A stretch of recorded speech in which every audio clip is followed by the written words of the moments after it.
আমাদের গত পরশুদিন রংপুরে যে দুর্ঘটনাটা হয়েছে, সন্ত্রাসীরা দুষ্কৃতিকারী কর্তৃক যে চেয়ারম্যানের বাসায় গোলাম মোহাম্মদ কাদেরের রংপুরের বাসায় অতর্কিতভাবে হামলা করেছেন, ভাঙচুর করছেন, মোটরসাইকেল পোড়া দিয়েছেন, ওইটার এগেনস্টে আমরা সারা দেশে আজকে আমাদের একটা বিক্ষোভ ছিল।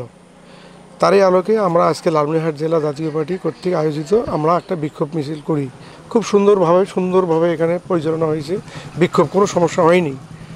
আমরা সমস্ত লোক আমাদের এখানে করে মিছিল করে আমরা বিক্ষোভ করে সমস্ত লোককে বিদায় দিয়েছি। দিয়ে দেওয়ার পর আমি অফিস ত্যাগ করি, রাত 8:40 আমি অফিস ত্যাগ করি। তারপর আমি বাসা চলে গেছি, লোকজন সবাই চলে গেছে, কেয়ারটেকার যে আছে সে চলে গেছে।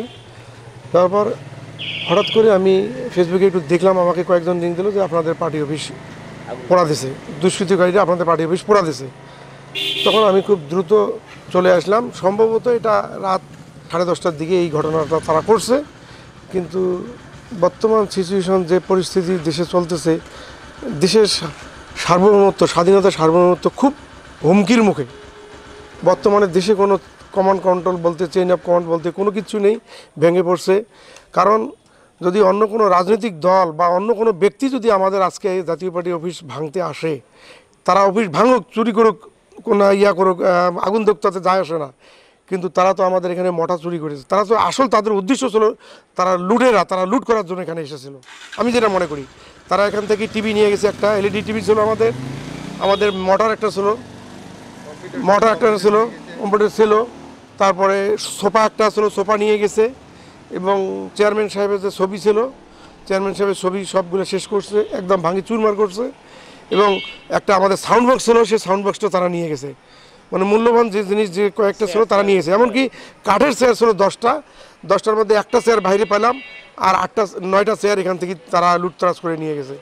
তাই আমি বলবো, প্রশাসনকে বলবো, সদর থানার ওসি সাহেব আছেন, উনি দেখলেন, সরজমিনে তদন্ত করলেন। আমি মনে করি আইন শৃঙ্খলা দায়িত্ব হিসেবে যে আছেন ওসি সাহেব, আমি মনে করি দুষ্কৃতিকারী কারা জাতীয় পার্টির অফিসে এই সমস্ত কার্যকলাপ করলো, আমি মনে করি অতি দ্রুত ওনারা যেন শনাক্ত করতে পারে এবং আইনের আওতায় নিয়ে আসতে পারে। আসলে আমাদের জাতীয় পরিষদে কে বা কারা আগুন দিয়েছে জানি না। আমরা ফেসবুকে দেখলাম যে আগুন দিয়েছে, সে প্রেক্ষিতে আমরা আসলাম। আসে দেখি আমাদের পার্টি অফিস সম্পূর্ণ ভাঙচুর, এবং এখানকার যা মালামাল ছিল সব লুটপাট করে নিয়ে গেছে, যেটা দামি জিনিস সব নিয়ে গেছে। আর কিছু জিনিস তারা বাইরে আগুন ধরে দিয়ে দরজা জানলা সব তুষাস করছে। আসলে এটা আমরা বৈষম্য আন্দোলনের সঙ্গে জড়িত ছিলাম। আজকে আমরা ফেসে ব্যস্ত হয়ে গেছি, বাংলাদেশ স্বাধীন করলাম।